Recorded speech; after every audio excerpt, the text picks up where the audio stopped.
Welcome back. Well, Treasurer Jim Chalmers has been patting himself on the back this morning after the latest inflation data revealed headline inflation was 0.7% in the June quarter, taking the annual rate down to 2.1% from 2.4%. That's the lowest rate since early 2021. And here was the Treasurer.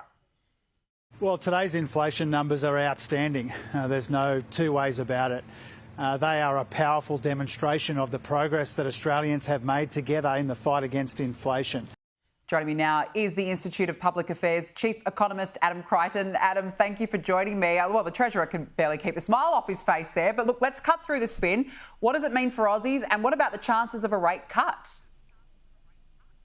Well, look, the markets are certainly pricing in 3 rate cuts, I believe, by the end of the year. But the reality is inflation is not that low. I think the trim mean or the core inflation rate is still 2.7%, which is about roughly double what it was before the COVID pandemic. So that means at about 3% a year that prices double every 24 years. So personally, I don't think the RBA should be cutting rates. We know the relationship between interest rates and house prices, and when interest rates go down, house prices go up. And we have a housing affordability crisis in Australia. Look, I know, if you have a home loan or if you own your house, then it's kind of nice when interest rates go down. But for the third of Australians roughly who don't own a home, I think it's very bad news when the RBA cuts rates, because it's just going to increase prices even further.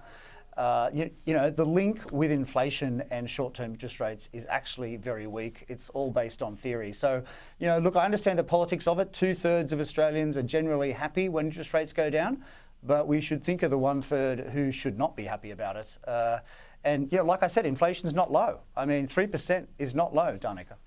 No, it's not. You're right. And, you mentioned the housing crisis. It's been fueled by migration. Of course, migration is putting up prices, which is fueling inflation. There's so many issues going on right now. Now, look, I want to ask you about Labor's green dream. It's hit yet another hurdle, with new analysis revealing no new wind farms entered construction in the first 6 months of this calendar year. Adam, it's getting harder and harder to keep up with the amount of delayed or scrapped renewable projects in this country now, isn't it? No, look, certainly that's right. It's been a terrible couple of months, I would say, for the net zero zealots. I mean, we've had, green hydrogen falling over, wind falling over, and this is despite, of course, multi-billion-dollar subsidies to these industries.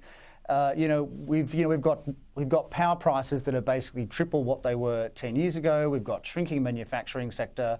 I mean, the government's energy policy, I would say, is facing disaster. We've even got Ross Garnaut out there this week saying that the targets won't even be met. And yet at the same time as he's saying the targets won't be met, the government in the next few days, as I understand it, is going to announce even more ambitious targets, which of course will not be met. And, it's not just the economics of it that are failing, but we've got Victorian farmers quite understandably furious that their property rights are going to be completely eroded. There's a bill in the Victorian Parliament at the moment that will fine property owners in regional areas $12,000, I believe, if they dispute the imposition of wind farms and solar farms on their property. This is a very, very worrying development, for a country that supposedly embraces private property. I mean, it's, basically a move to full-on socialism. So I hope this bill fails. But I think the broader point is you're seeing a lot more community pushback against these projects, and the wheels are really falling off net zero. I understand there's a superficial popularity for net zero in the public, but let's face it, the general public is pretty clueless about the economics and the technical realities of net zero, because they are just fed constantly, left-wing analysis in the mainstream media that basically makes out this is all costless. Well, it's certainly not. It's basically destroying our country, I would say. And I think the wheels are falling off, which is good.